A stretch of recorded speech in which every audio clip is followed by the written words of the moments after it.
เรื่องย่อแสนรักทางช่อง3ทุกวันจันทร์อังคารเวลา 20:30 นาทีตอนที่ 16ชะเอมมาถ่วงเวลาทับกับจันแรมด้วยการขอติดรถไปลงตลาดแต่พอถึงตลาดชะเอมก็แกล้งปวดท้องต่อเพื่อถ่วงเวลาและขอให้ทับพาเธอไปส่งที่โรงพยาบาลส่วนระวีก็โทรมาหารักที่บ้านแต่พอรู้ว่ารักพาดวงพรมาหาหมอเพื่อตรวจการตั้งครรภ์ระวีก็รีบตามมารักและดวงพรดีใจมากที่มีลูกระหว่างที่รักกับดวงพรกำลังจะกลับทับก็ขับรถมาส่งชะเอมที่โรงพยาบาลพอดีทับจึงขับรถตามรักไประวีที่ตามมาเจอกับชะเอมจึงบอกให้ระวีรีบตามไปทางด้านเฉินก็มีสายสืบโทรมาบอกว่าระวียังไม่รับคนงานเพิ่มพอระวีให้เงินคนงานที่ทำงานล่วงเวลาทำให้มีพนักงานเพียงพอต่อการทำงานแต่เฉินก็ยังสงสัยว่าทำไมระวีต้องรอ1 เดือนถึงจะรับสมัครพนักงานเพิ่มรักพาดวงพรมาร้านเพชรเพื่อมาคุยเรื่องซื้อเพชรไปขายที่กรุงเทพรักโทรไปหาเหมยระหว่างนั้นดวงพรก็ไปกินข้าวเพื่อรอรักทับกับจันแรมที่ดักรออยู่จึงตามดวงพรไปเพื่อจับตัวดวงพรขณะที่ทับและจันแรมจะพาตัวดวงพรไปเรียกค่าไถ่ระวีก็มาพูดต่อรองและให้เงินกับทับและจันแรมและให้ทั้งสองไปอยู่ที่อื่นเมื่อได้เงินแล้วทับกับจันแรมก็ยอมปล่อยตัวดวงพรแต่ระวีก็ไม่เปิดเผยตัวเมื่อดวงพรถูกปล่อยตัวจึงรีบมาบอกรักและเธอก็แน่ใจว่าระวีมาช่วยเธอแน่นอนแม้เธอจะไม่เห็นระวีก็ตามรณกรคุยกับชมชวีว่าเขาจะเปลี่ยนจากซื้อตึกเป็นเซ้งร้านสัก10 ปีเพื่อกิจการไปไม่รอดจากนั้นรณกรและชมชวีก็ไปคุยกับเจ้าของตึกชะเอมเอาจดหมายลาออกของทัพและจันแรมมาให้พิสมัยและราณีรณกรเปิดบาร์ใกล้กรุงระวีก็มาแสดงความยินดีแต่รณกรก็แกล้งทำเป็นมองไม่เห็นแล้วไปทักเพื่อนของเขาแทนเมื่อระวีออกมาพบราณีก็บอกว่ารณกรโอเคเพื่อให้ราณีไม่ต้องคิดมากไปด้วยหงหยกไปซื้อเพชรที่ร้านเพชรจนได้รู้ว่ารักกำลังจะไปเปิดร้านเพชรกับดวงพรที่กรุงเทพโดยมีเหมยเป็นนายทุนให้ส่วนบาร์ของรณกรกิจการก็กำลังไปได้สวยมีคนจองโต๊ะเต็มทุกวันทำให้เฉินกับหงหยกโกรธมากราณีเอาเลิกเปิดโรงหนังมาให้เหมยดูแต่เหมยบอกว่าวันแรกเป็นวันที่ดีมากแต่เปิดโรงหนังวันนั้นไม่ได้เพราะเธอจะไปเปิดร้านเพชรของรักที่กรุงเทพรณกรก็เข้ามาต่อว่าเหมยว่าร้านเพชรของรักอยู่ที่กรุงเทพเหมยไปได้แต่บาร์ของเขาอยู่ใกล้แค่นี้คุณนายเหมยกลับไม่ไปเหมยจึงบอกว่าเธอแก่มากแล้วไม่อยากไปกลางคืนรณกรมาเอาทองมรดกของเขาแต่เหมยก็ให้แค่บางส่วนเพราะกลัวจะหมดตัวเสียก่อนคุณทนายเอารายชื่อลูกน้องของเฉินในกงสีมาให้ระวีจึงให้ประกาศรายชื่อออกไปว่ารายชื่อนี้ถูกขึ้นบัญชีดำและกำลังจะถูกไล่ออกเมื่อพวกเขาลาออกก็ให้เงินชดเชยเขาไปด้วยรักดวงพรมาดูร้านเพชรที่กรุงเทพแต่รักก็ยังโกรธทางระวีและรณกรอยู่ส่วนทัพและจันแรมหลังจากได้เงินของระวีมาทำให้ทั้งคู่ร่ำรวยแต่ด้วยความแค้นทั้งคู่ก็ยังคงตามจองล้างจองผ่านรักอยู่ที่โรงแรมของเฉินคนงานพากันไม่พอใจที่ได้เงินเดือนน้อยลงแต่เฉินก็ยื่นข้อเสนอให้พวกเขาตัดสินใจได้ถึงสิ้นเดือนและขู่ว่าถ้าพวกเขากลับไปทำงานกับระวีไม่มีทางรับพวกเขาเข้าทำงานเพราะรู้ว่าพวกเขาเป็นคนของเฉินระวีมาหาราณีที่โรงหนังและบอกกับราณีว่าถ้าเปิดโรงหนังเสร็จให้เธอพักได้แล้วเพราะเธอก็ท้องอยู่รณกรกลับมาที่บ้านชมชวีเห็นว่ารณกรทำตัวดูมีพิรุธจึงตามไปแอบดูรณกรจนรู้ว่าเขาเอาทองมาเก็บที่ห้องคืนนั้นระวีกลับมายิ้มน้อยยิ้มใหญ่กับเอกสารระวีจึงเล่าให้ราณีฟังว่าเอกสารพวกนี้เป็นใบคำร้องขอกลับเข้าทำงานทุกอย่างเป็นไปตามที่เขาคิด ตอนที่เฉินบริหารงานอยู่เขาซื้อใจพนักงานด้วยการให้เงินเดือนสูงๆแต่พอไปบริหารโรงแรมตัวเองก็กดเงินเดือนพนักงานก็เห็นว่าโรงแรมระวีเงินเดือนดีและได้ค่าล่วงเวลาจึงอยากกลับมาแต่ระวีจะไม่ให้กลับมาทั้งหมดโดยเขาจะให้เงินเดือนที่กลับเข้ามาเหมือนเดิมแต่จะดูว่าใครเหมาะสมกับตำแหน่งไหนเพื่อสานต่อเจตนารมณ์ของรักและรณกรแต่ทางระวีและราณีก็มั่นใจว่าเฉินไม่มีทางหยุดแค่นี้แน่เฉินไปเที่ยวบาร์ของรณกรพร้อมกับจัดขี้เมาไปตีกันในบาร์จนรณกรเจ็บหนักเฉินจึงรีบพารณกรไปส่งที่โรงพยาบาลวันรุ่งขึ้นพิสมัยเอาเรื่องรณกรมาเล่าให้ระวีและราณีฟังทำให้ทั้งสองเป็นห่วงรณกรมากที่โรงพยาบาลเหมยด่าว่าชมชวีที่เปิดบาร์ทำให้รณกรบาดเจ็บแต่รณกรก็ยืนยันว่าเขาจะเปิดบาร์ต่อเพราะเขาลงทุนไปเยอะเหมยจึงถือว่าเธอเตือนแล้วและย้ำว่าให้เอากระเช้าไปขอบคุณคนที่ช่วยพารณกรมาส่งที่โรงพยาบาล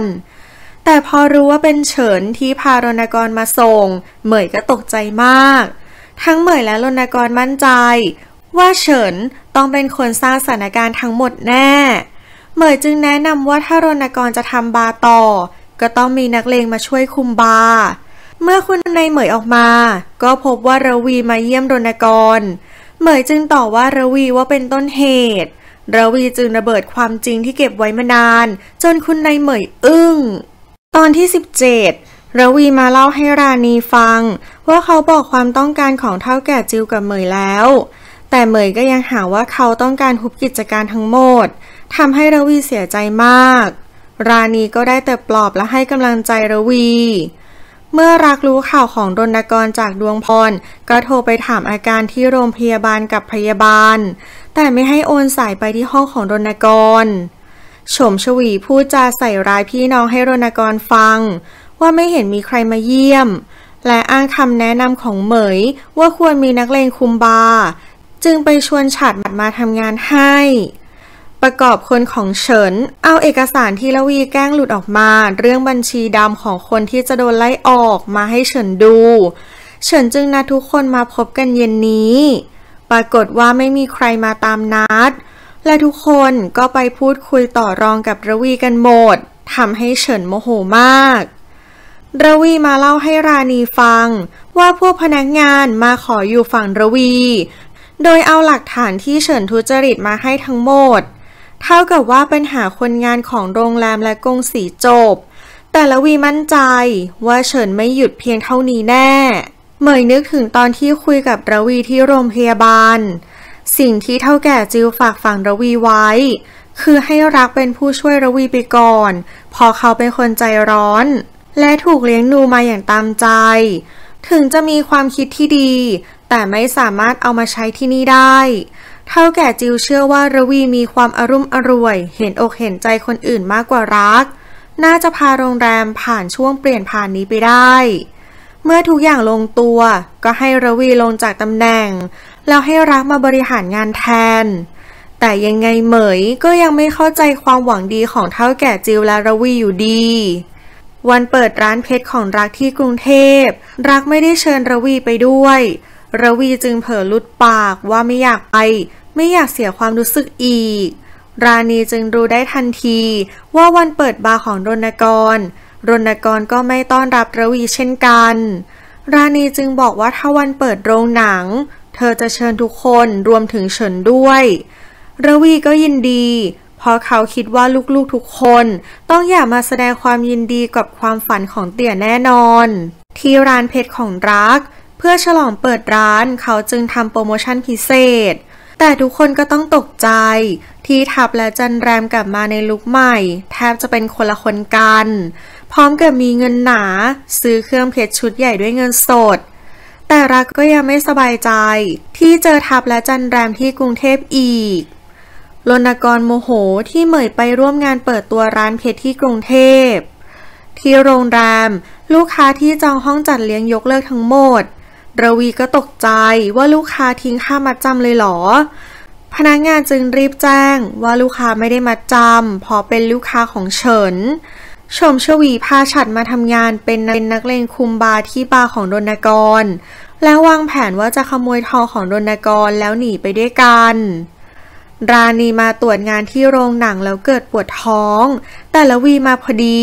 ราณีจึงสั่งไม่ให้บอกระวีเรื่องที่เธอปวดท้องเพราะกลัวว่าระวีจะไม่ให้เธอมาทำงานอีก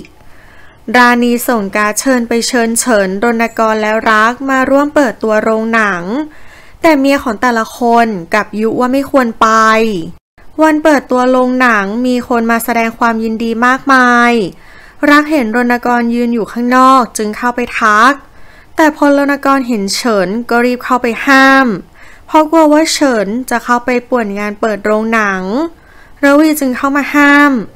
ระวีจึงบอกกับเฉินรักและรณกรว่าเตี่ยคงดีใจที่ทุกคนมาพร้อมหน้าจากนั้นทุกคนก็แยกย้ายกันไปวันรุ่งขึ้นเหมยเรียกราณีไปพบและต่อว่าเรื่องที่เจเกียวไม่ได้จองที่นั่งในโรงหนังทำให้เข้าไปดูหนังไม่ได้แม้ราณีจะอธิบายยังไงเหมยก็ไม่ฟังและบังคับให้ราณีเอากระเช้าดอกไม้ไปขอโทษเจเกียวราณีกำลังจะไปแต่เกิดปวดท้องและตกเลือดเหมยจึงรีบพาราณีไปส่งที่โรงพยาบาลเมื่อระวีรู้เรื่องก็รีบไปหาเหมยที่บ้านมาถึงระวีก็ต่อว่าเหมยแต่เหมยก็ยังโยนความผิดทุกอย่างมาที่ระวีอยู่ดีว่าถ้าระวียกโรงหนังให้กับรณกรราณีก็ไม่ต้องทำงานหนักจนต้องแทงลูกแบบนี้ระวีจึงโกรธเหมยแล้วกลับออกไปตอนที่18เฉินเซ็งที่บัญชามาเบ่งใช้สถานที่จัดการประชุมฟรีที่โรงแรมและเฉินก็ตัดราคาห้องพักและห้องจัดเลี้ยงให้ถูกกว่าโรงแรมของระวีเหมยเสียใจที่ราณีแท้งจึงไปไหว้เจ้างอก็บอกว่าที่ราณีแท้งเป็นเพราะผลกรรมที่เคยทำให้จันแรมและหงโยกแท้งลูกหรือเปล่าแต่เหมยก็ยังไม่ปักใจเชื่อเมื่อราณีฟื้นก็กล่าวขอโทษระวีที่ดูแลตัวเองไม่ดีจนต้องเสียลูกและระวีก็ยอมรับว่าเป็นความผิดของเขาเหมือนกันบัญชามาชวนรณกรลงเล่นการเมืองภายใต้การแนะนำของชมชวีเหมยเป็นห่วงดวงพรที่กำลังท้องไม่อยากให้แท้งเหมือนกับราณีเลยตัดสินใจย้ายไปอยู่กับรักที่กรุงเทพส่วนราณีที่ยังเสียใจเรื่องแท้งลูกพิสมัยก็พยายามปลอบ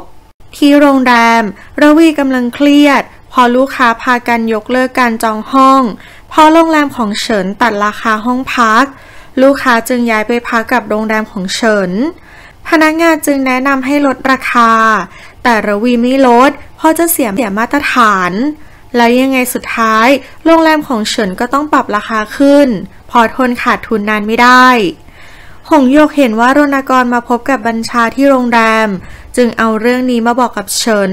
เพื่อให้เฉินไปเตือนรณกรว่าบัญชาเป็นคนขี้โกงเดี๋ยวจะเสียรู้จันแรมและทัพอ้างว่าร้านรักขายเพชรปลอมลูกค้าจึงพากันมาขอเงินคืนทำให้รักและดวงพรเครียดมากและสงสัยว่าทั้งหมดนี้อาจเป็นแผนของทัพและจันแรมเหมยจึงสรุปว่าถ้ามั่นใจว่าเป็นของแท้จริงๆก็คืนเงินลูกค้าไปถ้าเงินหมุนไม่ทันก็มาเอาเงินที่เธอระวีเครียดเรื่องที่โรงแรมจึงเอามาเล่าให้ราณีฟังราณีก็ได้แต่ปลอบใจที่บาร์ชมชวีโดนลูกค้าเมาและเข้ามาลวนลามแต่ฉัดก็มาช่วยไว้ได้ทันแล้วฉัดก็โอบชมชวีลงจากเวทีเมื่อรณกรมาเห็นก็ไม่พอใจแต่ชมชวีก็ไกล่เกลี่ยได้รักเมากลับมาแล้วทะเลาะกับดวงพรเหมยจึงเข้าไปห้ามแล้วผลัดตกบันไดราณีไปเยี่ยมเหมยที่บ้านงอจึงบอกว่าเหมยย้ายไปอยู่ที่กรุงเทพกับรักแล้วยังบอกเรื่องที่เหมยพลัดตกบันไดราณีจึงเอาเรื่องทั้งหมดไปเล่าให้ระวีฟัง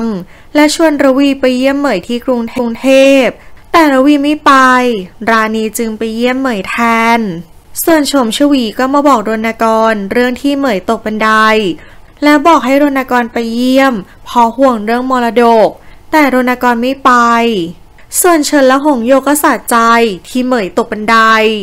ที่กรุงเทพเหมยโวยวายจะให้ไปตามง้อมาดูแลเธอ จนคนงานในบ้านต้องมาลาออกเพราะทนอารมณ์ของเหมยไม่ไหว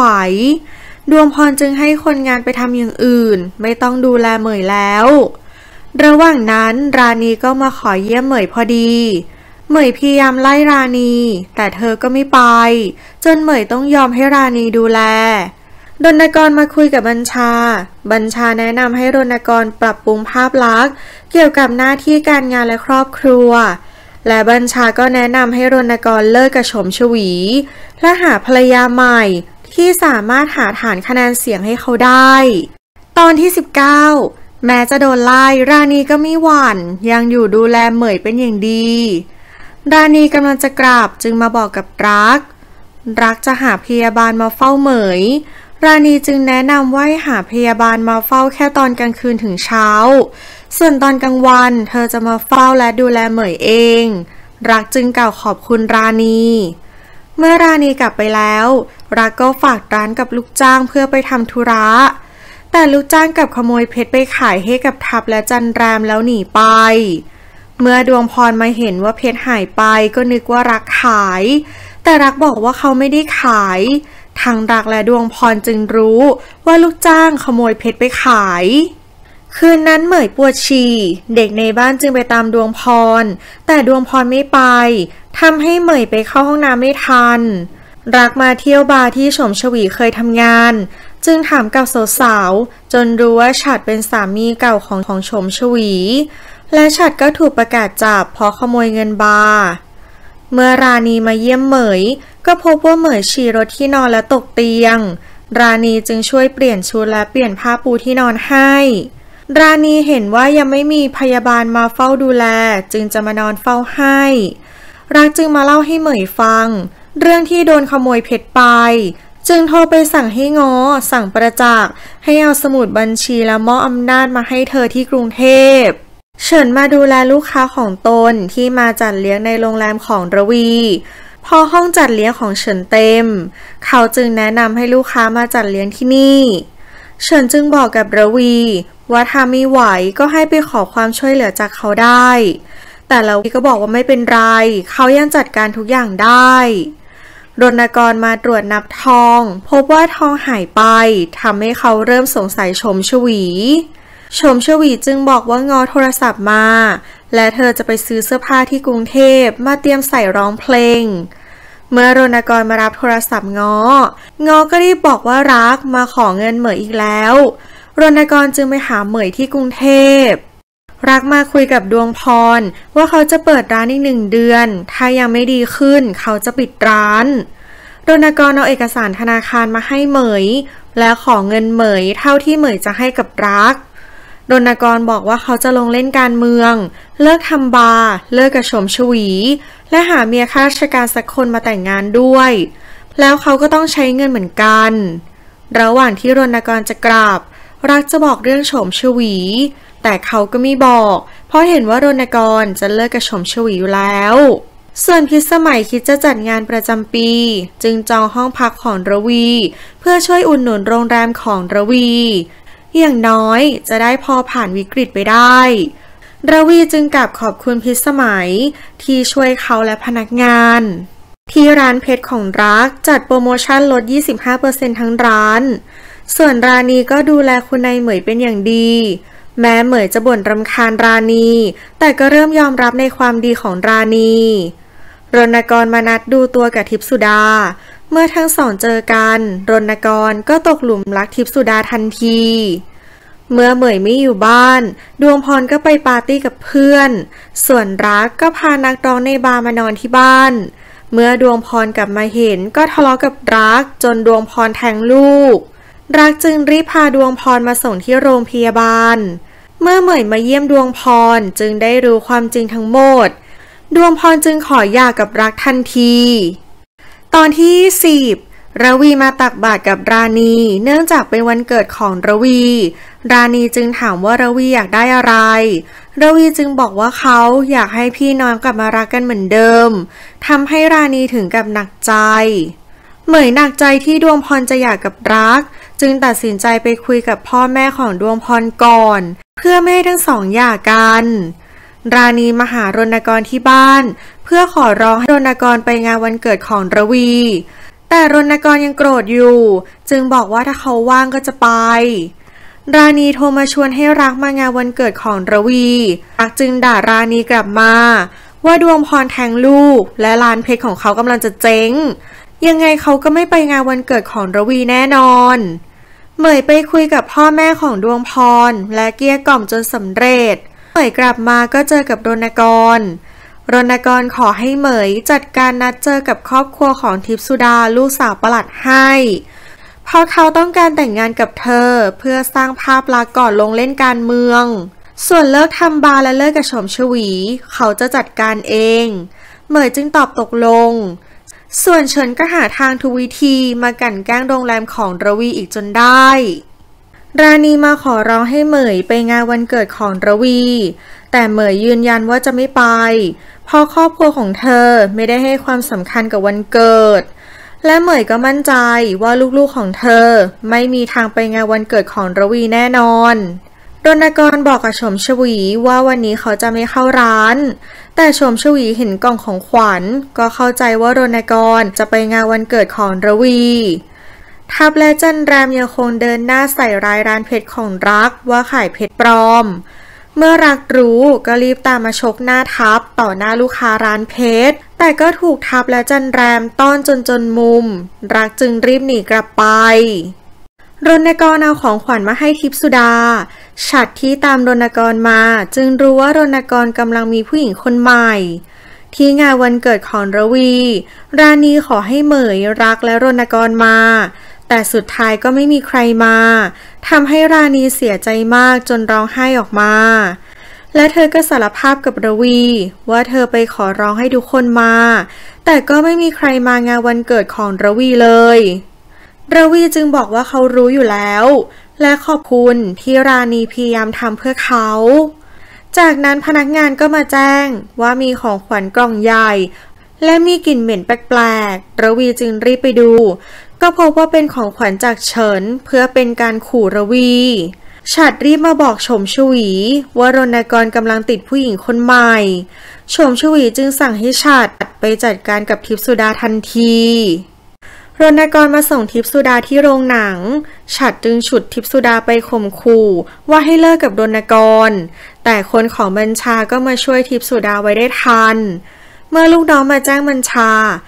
าก็ให้รีบไปจัดการกับฉัดทันทีเพื่อไม่ให้เสียการใหญ่ฉัดจึงรีบบอกกับชมชวีว่าเจอตอแล้วและคิดว่าทิพย์สุดาเป็นลูกของเจ้าพ่อจึงบอกให้ชมชวีรีบหนีไปกับเขา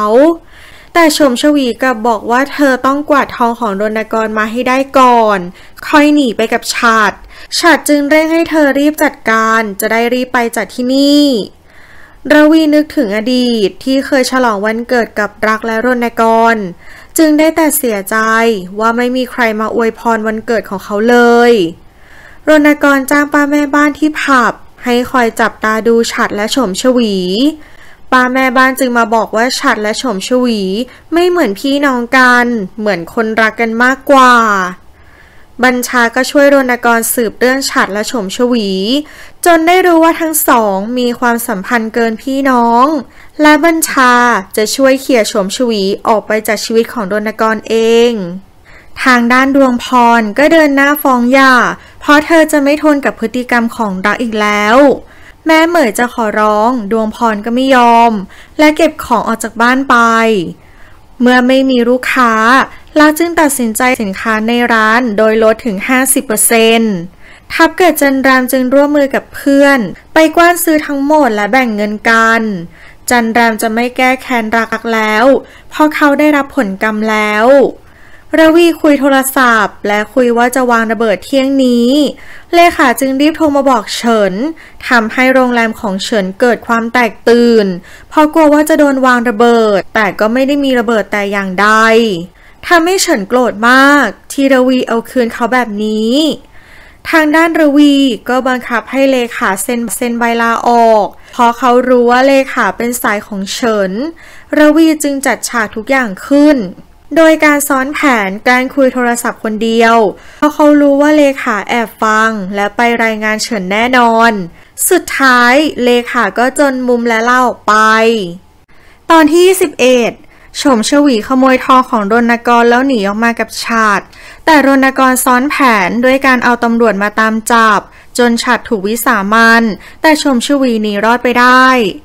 ชมชวีเอาทองแท่งมาขายแต่ปรากฏว่าเป็นทองปลอมทำให้ชมชวีโกรธและแค้นรณกรมากระวีและราณีมาหารักที่ร้านเพชรก็พบว่ารักเมาระวีจึงพารักขึ้นไปนอนบนห้องและจะให้คนมาดูแลรัก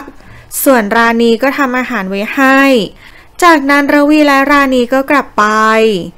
หงโยกมารับแหวนที่ร้านเพชรและบังเอิญเจอกับดวงพรที่มาทำธุระที่ร้านเพชรพอดีหงโยกจึงพูดกันแนะกันแหนดวงพรทนไม่ไหวจึงตบตีกับหงโยกและบอกว่าอย่ามายุ่งกับเธออีกเหมยนัดดูตัวรณกรกับครอบครัวของทิพสุดาจากนั้นก็เดินหน้าเรื่องแต่งงาน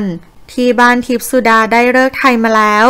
แต่เหมยบอกว่าฤกษ์จีนไม่มีฤกษ์ที่ดีของปีนี้แล้วให้รอไปก่อนแต่รณกรก็ยืนยันว่าจะแต่งแบบไทยไปก่อนแล้วค่อยแต่งงานแบบจีนทีหลังแล้วรณกรก็เอาเครื่องเพชรที่บัญชาให้ไว้เพื่อเป็นของขวัญแต่งงานมาให้กับเหมยเพื่อให้เหมยช่วยเลือกเมื่อเหมยเห็นเครื่องเพชรก็จำได้ว่ามาจากร้านของรัก